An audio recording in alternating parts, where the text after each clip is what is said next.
groping of things unknown, drawing from the endless reaches of time,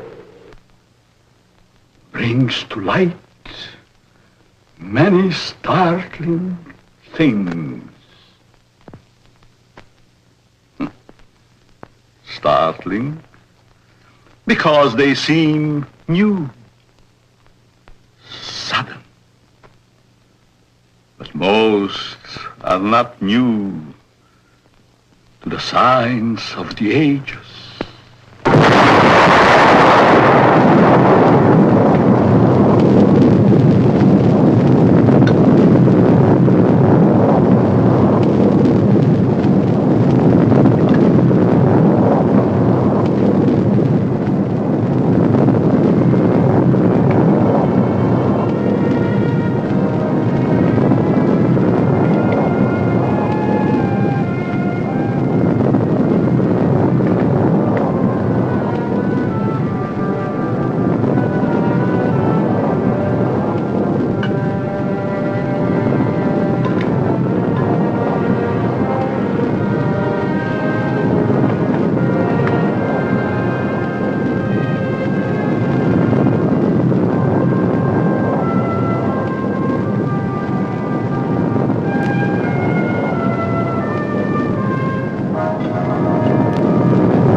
People,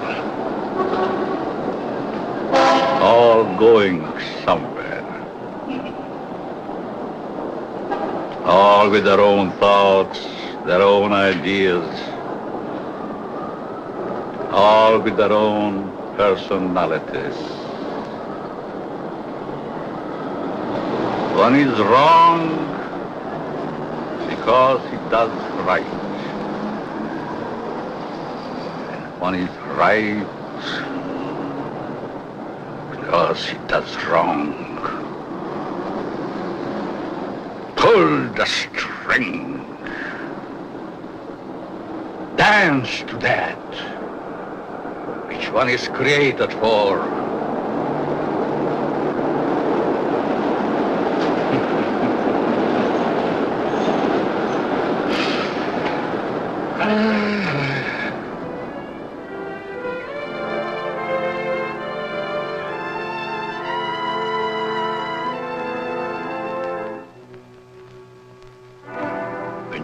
Day is begun.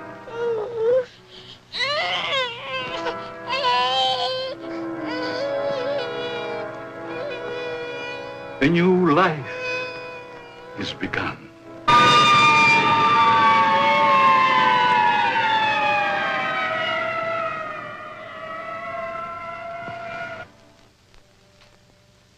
A life is ended.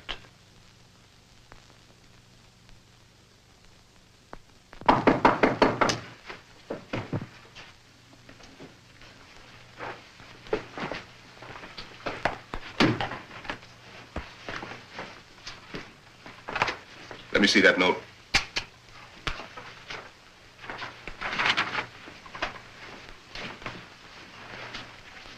The records will tell the story.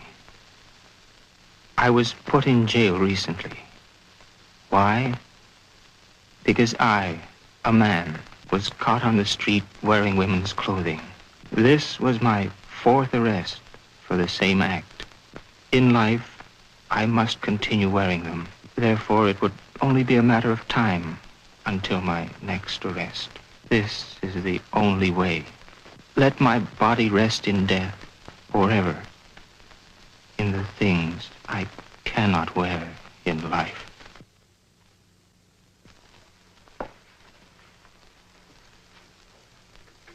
Inspector Warren is here to see you, Dr. Alton. Oh, yes. Show him in, Miss Stevens.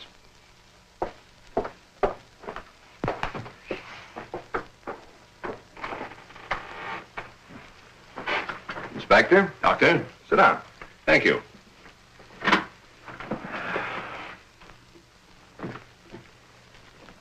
You're a very busy man, Dr. Alton, I know. I appreciate this time you're giving me. Business or pleasure, Inspector? In a way, business. From policeman to inspector. 20 years of it. I guess I've seen everything there is for a policeman to see. Yet I wonder if we ever stop learning. Learning about which we see. Trying to learn more about an ounce of prevention. I'm a man who thrives on learning. We only have one life to live. If we throw that one away, what is there left?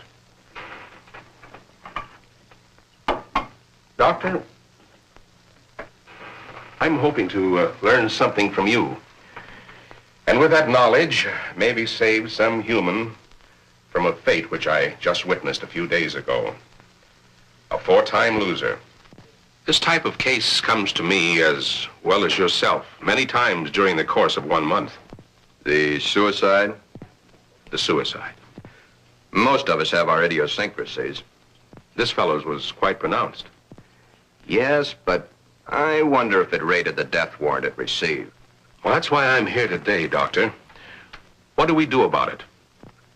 I've always heard you to be a hard-hearted policeman, Inspector. Isn't that what's thought of most policemen? The laws are written. The policeman is hired to see that those laws are enforced. We have a job to do. As in most jobs, there's always somebody who doesn't want that job to be done. In most factories today, the employer has put up suggestion boxes. Even the employer needs advice once in a while. I think in the case that we're referring to, I need advice. Maybe it shouldn't have happened as it did, but it did. Perhaps the next time we can prevent it. Let's get our story straight. You're referring to the suicide of the transvestite? If that's the word you men of medical science use for a man who wears woman's clothing, yes. Yes, in cold, technical language, that's the word. As unfriendly and as vicious as it may sound. However, in actuality, it's not an unfriendly word, nor is it vicious when you know the people to whom it pertains. Will this operation do these people any good? I understand you were quite prominent in a case that hit the headlines a few weeks ago. In some cases, yes, others, no. Well, the papers certainly had a field day with that one. Strange as it may seem, even though it was a field day, as you so aptly put it, it's not a new story. Sex change has been performed many times. Those whose sex can be changed, they're the easy ones.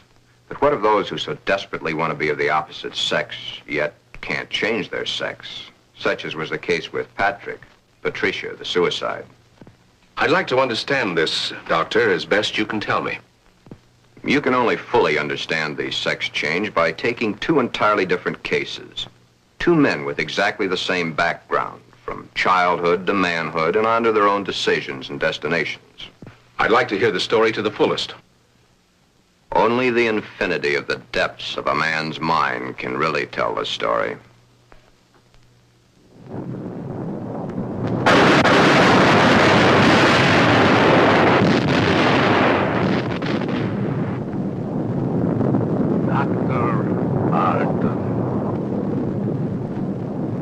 A young man, though he is, speaks the words of the All-Wise. No one can really tell the story. Mistakes are made. But there is no mistaking the thoughts in a man's mind. The story is begun.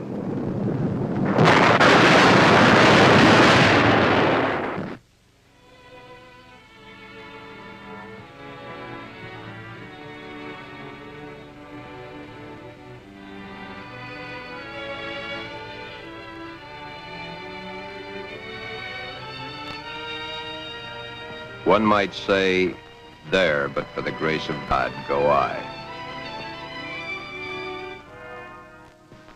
Why is the modern world shocked by this headline? Why? Once, not so very long ago, the people of the world were saying, airplanes. Why, it's against the Creator's will. If the Creator wanted us to fly, he'd have given us wings. but we fly. Maybe some of you may still remember an even sillier remark. Automobiles? Bah. They scare the hosses. If the Creator had meant for us to roll around the countryside, we'd have been born with wheels. Silly? Certainly. We were not born with wings. We were not born with wheels. But in the modern world of today, it's an accepted fact that we must have them. So we have corrected that which nature has not given us.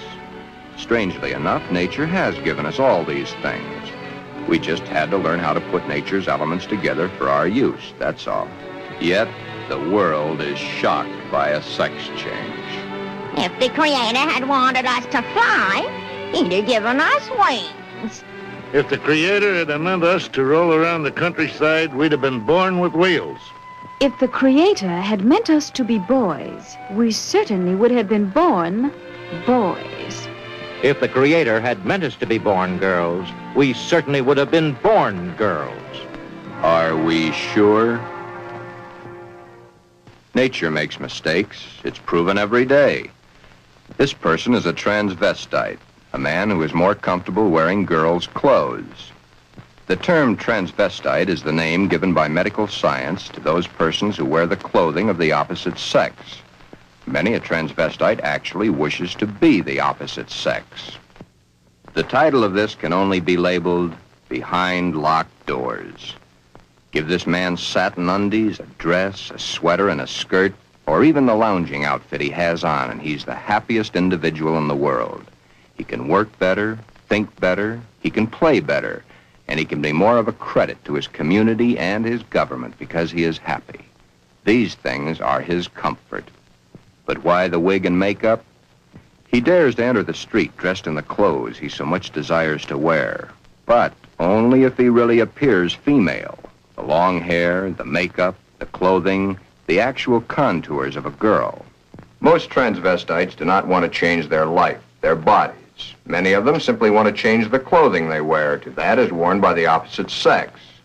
Glen is engaged to be married to Barbara, a lovely, intelligent girl. Those fingernails have got to go. You know, I didn't realize they're as long as they are. My goodness, they're almost as long as mine. Maybe even prettier. We'll have to paint them sometime just for the fun of it. We'll trim them. That's for sure. You know, honey, you've invited me to dinner so many times in the last couple of months. It's almost like we're married already. I wish we were, darling. It's been a long year. For both of us. But now, my studies are through, college is concluded, and I'm free at last. Free? For the time being. Huh? Oh. How about joining me for an after-dinner drink? The living room? Mm-hmm.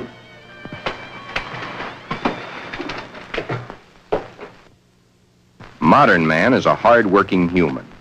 Throughout the day, his mind and his muscles are busy at building the modern world and its business administration.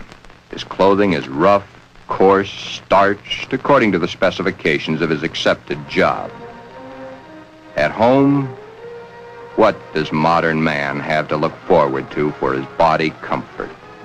The things provided for his home, a wool or flannel robe, his feet encased in the same thick, tight-fitting leather that his shoes are made of. These are the things provided for his home comfort. It doesn't look so comfortable, does it? And get the hat. Better still, get the receding hairline. Men's hats are so tight they cut off the blood flow to the head, thus cutting off the growth of hair. 7 out of 10 men wear a hat, so the advertisements say. 7 out of 10 men are bald. But what about the ladies? Yes, modern woman is a hard-working individual also, but When modern woman's day of work is done, that which is designed for her own comfort is comfort. Hats that give no obstruction to the blood flow. Hats that do not crush the hair. Interesting thought, isn't it? Just for comparison, let's go native, back to the animal instinct. There, in the lesser civilized part of the world, it's the male who adorns himself with the fancy objects, such as paints, frills, and masks. The true instinct, the animal instinct, bird and animal life. Is it not so that it's the male who is the fancy one? Could it be that the male was meant to attract the attention of the female? What's so wrong about that? Where is the animal instinct in modern civilization? Female has the fluff and the finery, as specified by those who design and sell. Little Miss Female, you should feel quite proud of the situation. You, of course, realize that it's predominantly men who design your clothes, your jewelry, your makeup, your hairstyling, your perfume. But life, even though its changes are slow, moves on. There's no law against wearing such apparel on the street, as long as it can be distinguished that man is man and woman is woman. But what is it that would happen were this individual to appear this way on the street? You're doing it now, laughing. Yet, it's not a situation to be laughed at. Thus, the strange case of Glen, who was Glenda, one and the same person, not half man, half woman, but nevertheless, man and woman in the same body, even though by all outward appearances, Glen is fully and completely a man.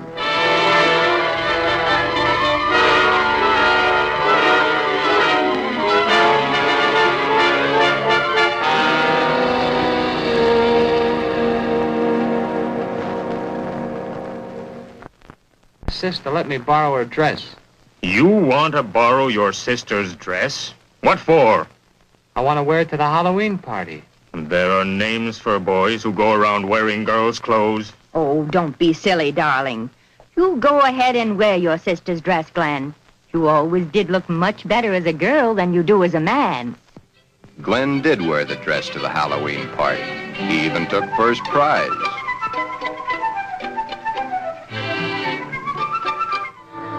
Then one day it wasn't Halloween any longer.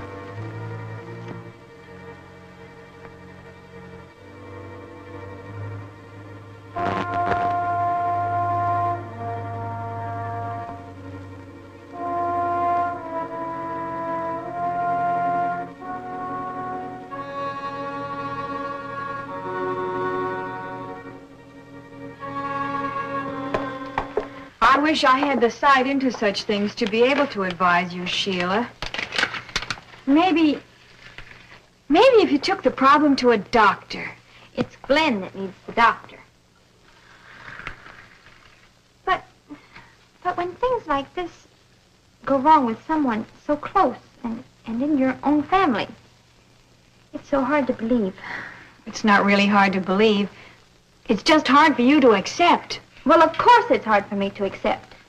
Suppose I were to come home with Roy or one of my other boyfriends some night and find Glen like I did last night. Yeah, that would be hard to explain. That's the understatement of the year. Just how does one go about introducing your friends to your brother when brother's wearing your best sweater and your skirt and makeup to boot?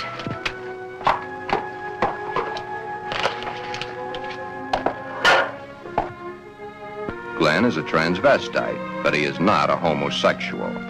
Transvestism is the term given by medical science to those persons who desperately wish to wear the clothing of the opposite sex, yet whose sex life in all instances remains quite normal. Would you be surprised if a tough individual was wearing pink satin undies under his rough exterior clothing? He is. Then there is your friend the milkman who knows how to find comfort at home.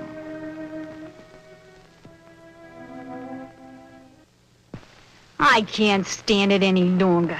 He wears all my clothes. Nothing is sacred to him, even my briefs. He has every one of my sweaters stretched out of shape.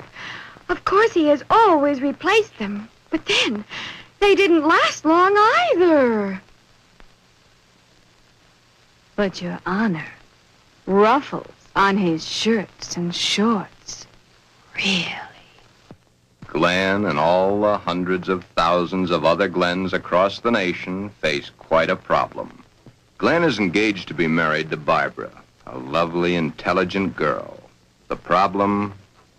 Glenda, Glen's other self. The girl that he himself is, his other individual personality. You look tired tonight, Glen. Yeah, I guess I am. It's been a long day. Have you seen the paper yet? No, why? Isn't that a strange case? I wonder how some people's mind works. Well, some people aren't happy the way they are. That's a pretty drastic step to take. If it's the only way, I'm for it. I wonder what I would do in a case like that if I were in the mental turmoil that that person went through. Or if I suddenly realized that something was mentally wrong with you. Ooh, it's hard to visualize. Here we are, two perfectly normal people, about to be married and lead a normal life together. And there's this poor fellow who never could have been happy if it wasn't for modern medical science. Our fourth term in psychology explains a lot of the facts, but I'm afraid the end of study is only the beginning of reality. Glen's problem is a deep one, but he must tell her soon. She's begun to notice things. His nails, his eyes when he looks into a ladies' store window. So many of the little things that are hard to hide. Soon she will realize. Then there was the time Barbara was wearing the sweater Glen had always wanted to feel on his own body. It was becoming an obsession to him. He must have. What's the matter, Glen, darling? I guess I was daydreaming. Something seems to be troubling you. Why don't you tell me? It's nothing. Once, long ago, just after we started going steady together, we promised we'd never lie to each other. Are we gonna start now, just because we're engaged to be married? It's just that... Oh, Barbara, it's nothing that a little sleep won't cure. It's been an awful long day. It's more than that. Come on, tell me, darling. Who knows? Maybe I can help. That's just it, you could. Then something is troubling you. Yes, Do I have a right to know? you have a right to know. But let's just say for the moment that I'm afraid to tell you. I'm afraid I'd lose you. Nothing could be as bad as all that. I love you and you love me. And nothing in the world can change that. I hope not. I really hope not. Glen, is it another woman? Hold the string! Hold the string! A mistake is made.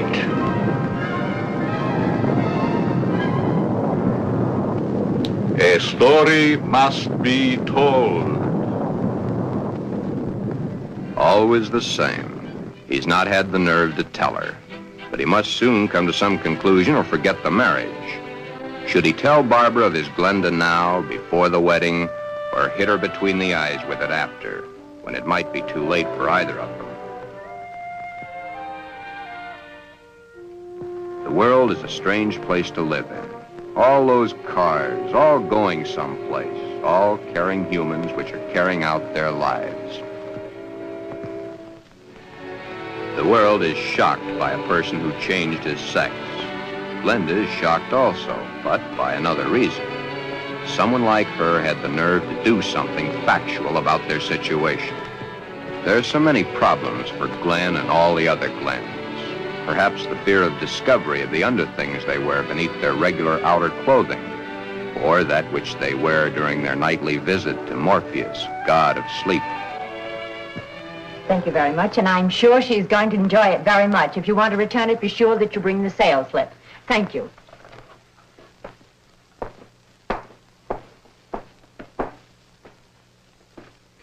Can I help you, sir?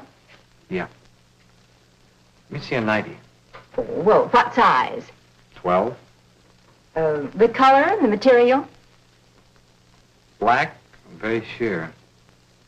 Just a minute. Well, we have this here.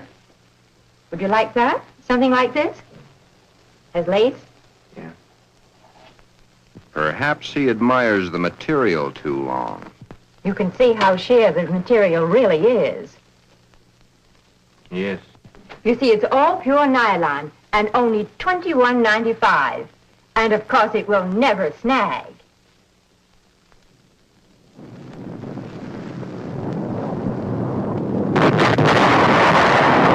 But Glen and Glenda and all the Glens and Glendas have an even bigger problem. Hi, Joe. Hiya, Jack. Monday again. You know, I think Monday is about the worst day of the week. A perfectly wonderful weekend, then back to the sweatshops.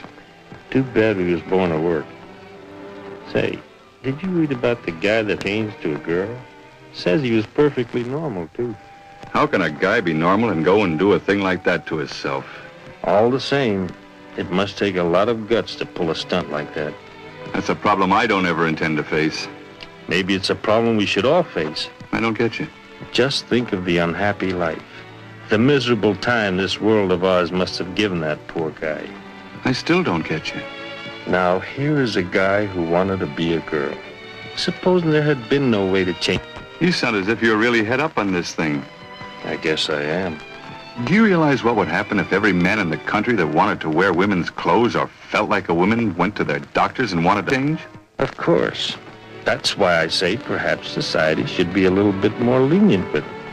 Maybe society should try to understand them as human beings. Another day done. Thank goodness.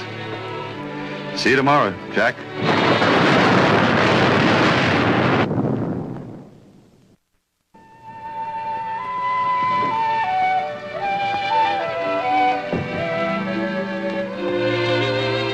Hi, Glen. Hi, Johnny. Come on in and hit it right for the kitchen. I can't let that dinner burn. You know, I thought I was going to have to eat alone tonight. Well, you probably will because I've already eaten.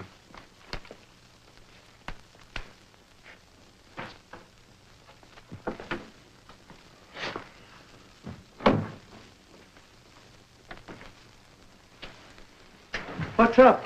Nothing much. Say, you really look down in the dumps. I guess I got a problem. Haven't we all? I mean a real problem, one like I've never had to face before. Our whole existence is one big problem after another. I want to get married. You have a problem. When did this all come about? For nearly a year, I've been engaged to a very wonderful girl. Now the time is getting very close to the man with the book. I'm scared to death. You love her? Very much. Does she love you? Yes. There's no problem. Marry the girl. Are you forgetting about my other self? You'll have to tell her, of course. Yeah. I have to tell her. But when? Before? Or after? I think you know the answer to that one yourself. My mind's in a muddle. Like in a thick fog. I can't make sense to myself sometimes. I thought I could stop wearing these things. I tried, honestly, I tried. I haven't had a stitch of them on for nearly 2 weeks until tonight. Then I couldn't stand it anymore. I had to put them on or go out of my mind. I'm afraid I'll lose her. I don't want that to happen because I really love her. Okay. Here's a story from fact. Johnny tells his story. He had not too long ago been married himself.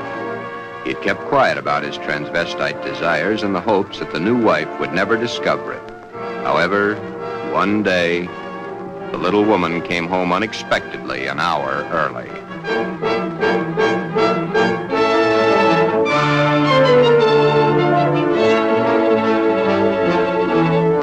That marriage ended here. Will your problem be like mine? Most probably it will. Because the love hasn't been built up for such a thing. She, your wife, she will not have been taught enough about the problems to cope with it. Glenda must now make her decision, or forever forget the marriage to Barbara. Glenda should consult a competent psychiatrist, but then very few transvestites wish to change their strange desires. This is their life. To take it away from them might do as great a harm as taking away an arm or a leg, or life itself. Many even carry their transvestite desires to the grave with them. Yes, it is a problem. But Glenda, remember back almost a year ago when Glen and Barbara accepted each other? Okay. That's the 6th time you've said goodnight. I guess it is. Look. Come on over here a minute. What is it? Never mind, just sit down.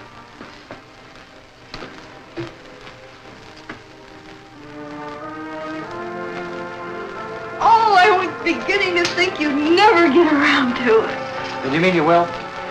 What do you think?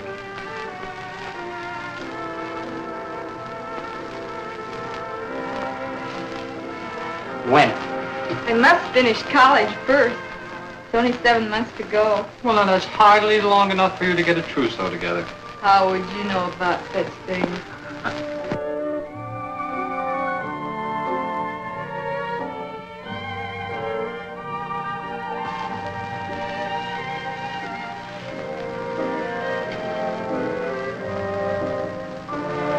Glen, what's the matter?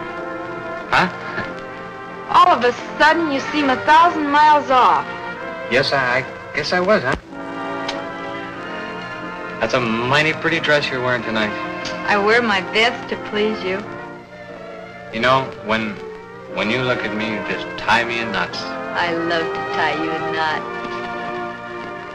Oh, I'll be so happy when these next few months are over. Some special reason? Of course. So you can stop kissing me goodbye at the door every night. Yes? So you can hold me close to you always. Yes? Then all you'll have to do is call and close your eyes and feel my lips on yours.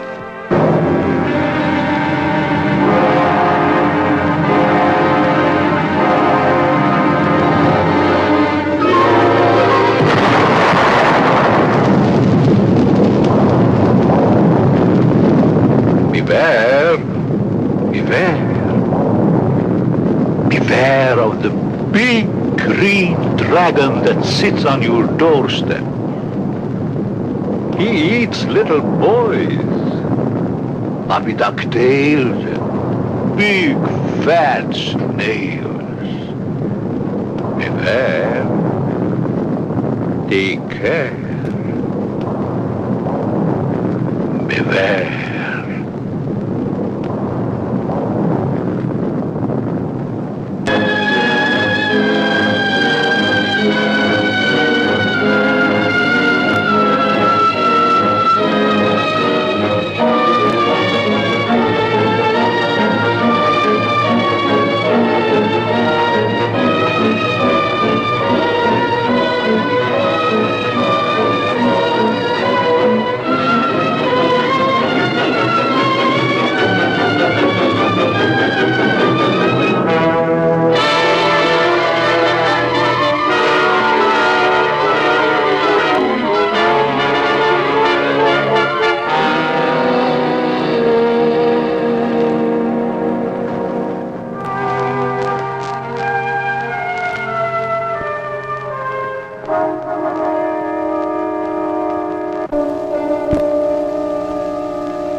Tell me, dragon, do you eat little boys? Puppy ducktails and big fat snails? Puppy dog tail, puppy dog tail, puppy dog tail. Everything nice, everything nice. Ha, ha, ha. Puppy dog. The big green dragon, the big fat snail. Beware. Take care. I'm a girl. I'm not. You're a boy. A puppy dog tail. Ha, ha, ha.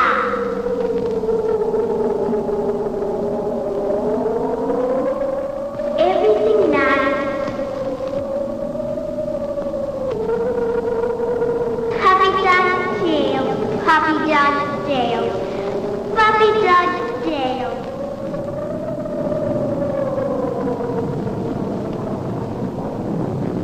I'm a girl. I'm not. Everything nice. Everything nice. Ha, ha, ha. Puppy dog tail.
Beware of the big green dragon that sits on your doorstep.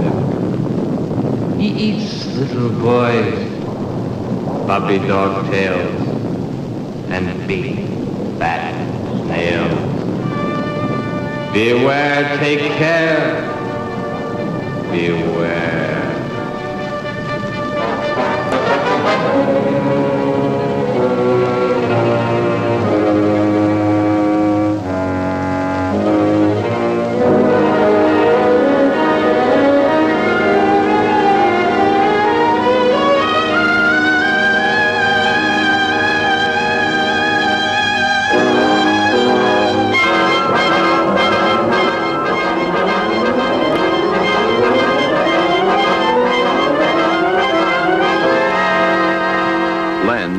Glenda has made the decision. Glen has decided to tell Barbara of his dual personality. To tell her of the nighties and negligees, the sweaters and skirts, the robes and dresses, the stockings and the high-heeled shoes, the wig and the makeup. All that goes to make Glen into Glenda. He tells Barbara he cannot cheat her of the knowledge that she, as his fiancée, should possess. All the facts. He tells her softly, hurriedly at first, then slowly as he becomes more technical. His hands move to caress the smooth material of her Angora sweater, which he has so long and so desperately wanted to put on his own body. He tells of this to her, and she looks to the sweater and to his hand. Then, when it is all over and that much of the story he knows is told, Barbara is not sure of her own thoughts. That's about it, darling. I wanted to tell you for a long, long time, but just couldn't bring myself to do it. I've been too much afraid of losing you.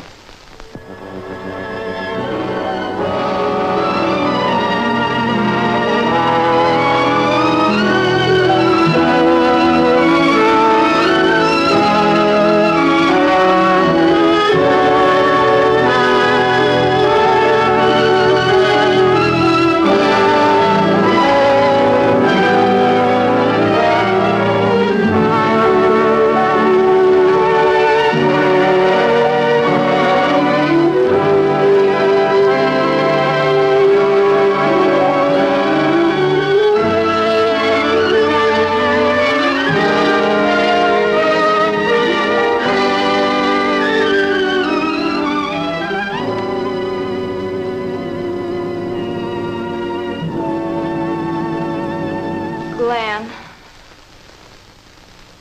I don't fully understand this, but maybe together we can work it out.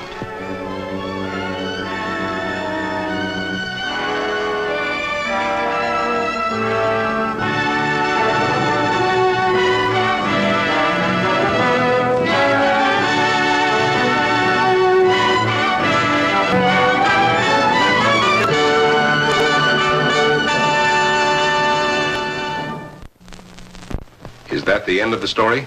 Not quite. I'll get back to it in a minute. Glen's case is really the lesser advanced type cases. The second case is an extremely advanced one. However, I'll get to that in a moment. First, you must realize that each transvestite the world over has his own particular problem. Each case must be handled individually according to the person, his past life, and his problem. And he isn't a hermaphrodite? No more than he's a pseudo-hermaphrodite. Glen's case was entirely of his mind, brought on by the environment of his early youth. What about their children, Doctor? Would their children become the same way their father is? No. Transvestism is not hereditary. Well, what makes these men want to wear girls' clothes? Many things. But as I've said before, it usually starts in early childhood from one cause or another. Technically, each case has the same beginning, just a different set of circumstances. Are any of them actually cured? Oh, yes, many of them. Once the source of supply is found, it can be stopped, unless the patient refuses to cut off that source of supply. Then the way I get it, this Glen and the character he created, much as an author creates a character in a book, was invented as a love object to take the place of the love he never received in his early youth through lack of it from his parents. The character was created and dressed and lives the life the author designs for him to live, and dies only when the author wants him to die. Correct. Except that for the character Glenda to die, the elements must be right. But to enlighten you a little further, there's the second story, that of an extremely advanced case. Let's call this person Alan, Ann. Alan had a mother who wanted a little girl. The father didn't care much one way or the other. Alan did not enter the competitive sports that the other boys of the school did. However, he was an extremely studious boy and always had above-average marks in his subjects. Yet sports, girls' sports, he always was interested in. But he was rejected by the girls and also rejected by the boys. It seems he belonged to neither of them. After school, Alan would go home to find the mother who had always wanted a girl and the father who didn't care one way or the other. He enjoyed doing the woman's work around the house. Alan was becoming a woman and didn't realize it. A woman in mind only, but the mind rules. Then came the fateful year of 1941. Alan was drafted. He was accepted. In the Army, he successfully passed his vigorous training. He did not like it, but then there were the weekends for his particular diversions. On his weekend passes, he would go to the nearest town where he had a suitcase checked in a public locker. In the suitcase, he had the things he loved to wear, that which made his body appear to be what his mind believed it was. Then the day of embarkation came. But wherever Alan went, the suitcase was sure to go.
Then, as quickly as it had begun, the war was over. Alan came home. Alan had learned all the terms directed at men like himself, but no one had found out his aversion. He was honorably discharged from the service at the end of the war. He'd received the Silver Star and the Bronze Star for gallantry in action. While he was in an Army hospital recuperating from a wound he had received in New Guinea, he learned a very interesting fact. He learned that foreign doctors were doing marvelous work with a sex change, man to woman, woman to man. Shortly after his separation from service, Alan came to me for advice. There followed many long sessions with my clinical reports and the reports of eminent doctors. It had been found that Alan was really a pseudo-hermaphrodite. A hermaphrodite is one who has the organs of both the male and female in plain sight. A pseudo-hermaphrodite is one who has one perfectly formed organ of either sex and one imperfectly formed one that's difficult to detect. Alan was of the latter.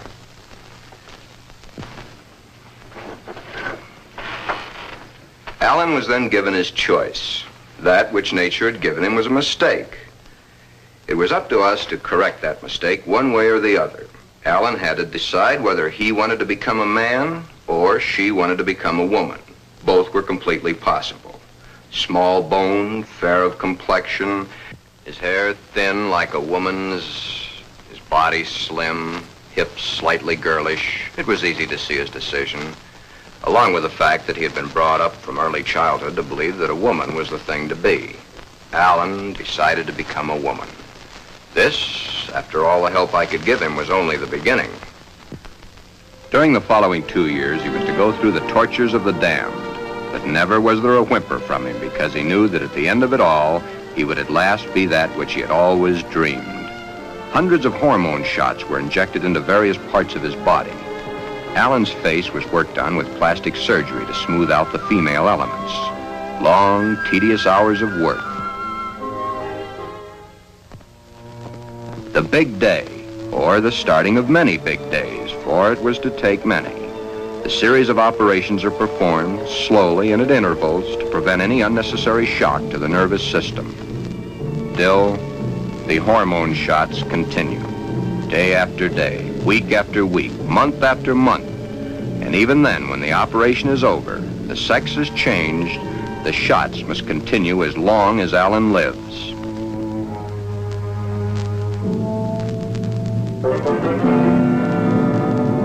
First, the breasts are brought out. The body of the woman within begins to appear now.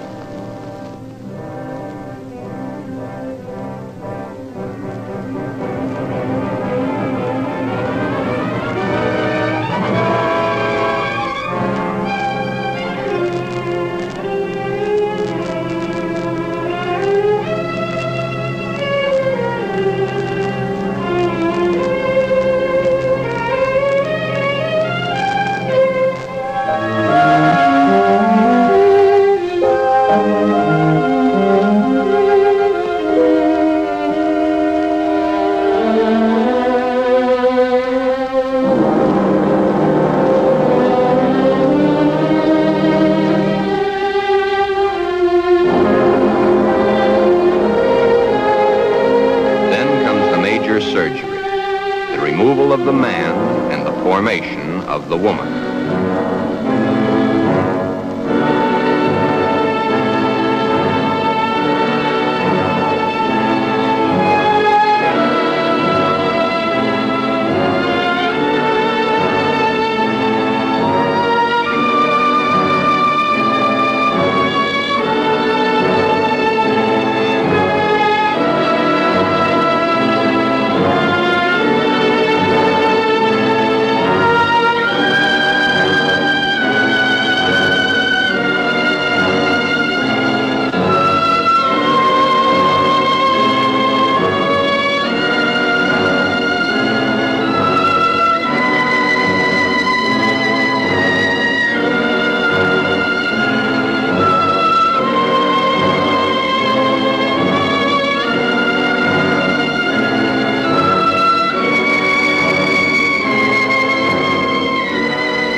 But in time, Alan is Anne, a very happy, lovely young lady that modern medicine and science has created almost as a Frankenstein monster.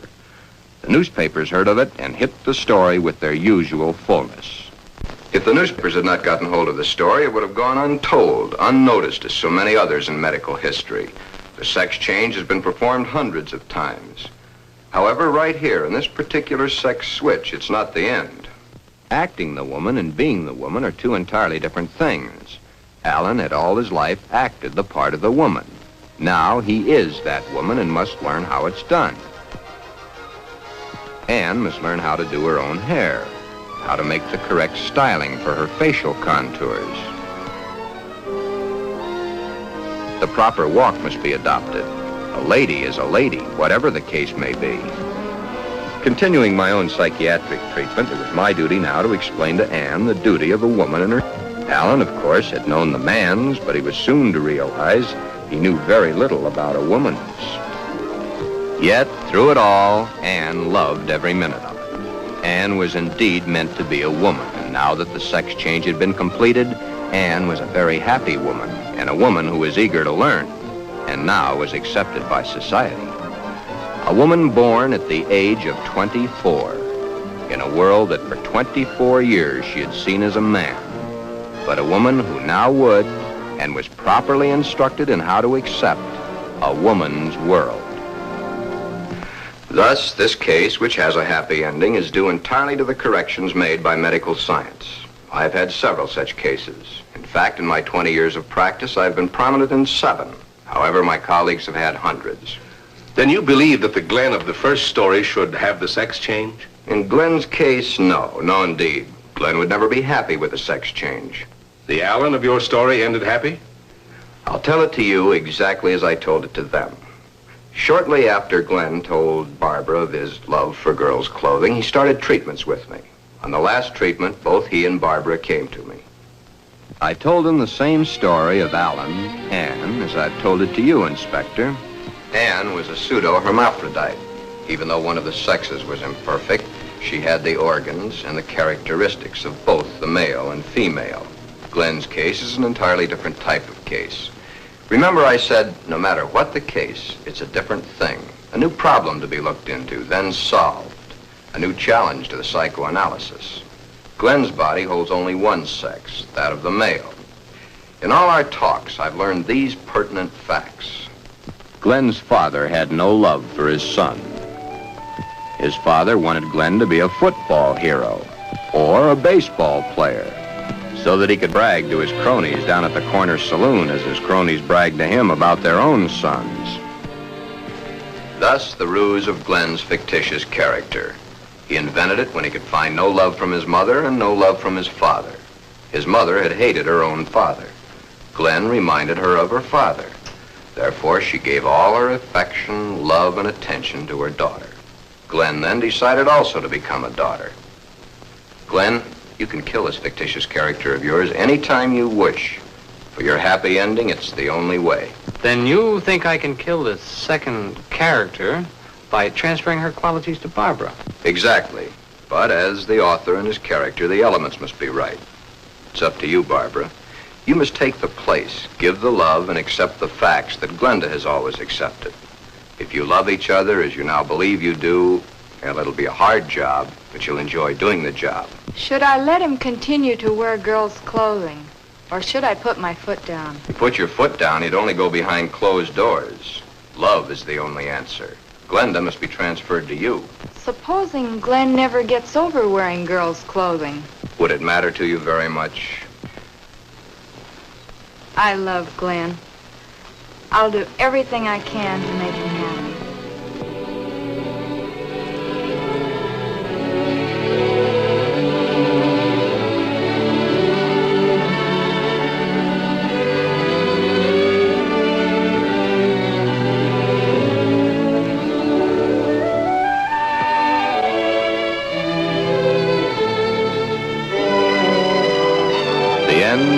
Only the beginning. Time passes. Soon, due to a happily married life, the remembrance of the psychiatric treatments, and Barbara's love and understanding, Glenda begins to disappear forever from Glen. Glen has found his mother, his little sister, his wife, and his Glenda, all in one lovely package. Thus, Glen's case has a happy conclusion.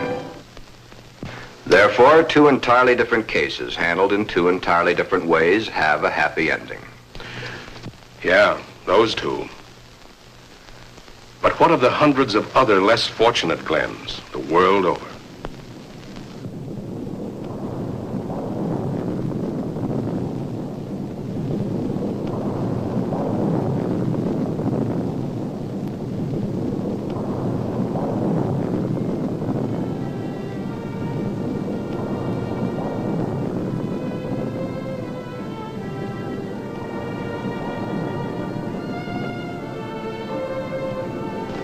Yes.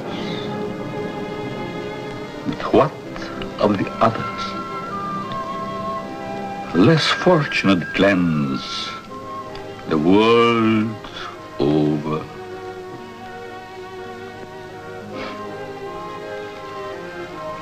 Oh, snips and snails and puppy ducktails.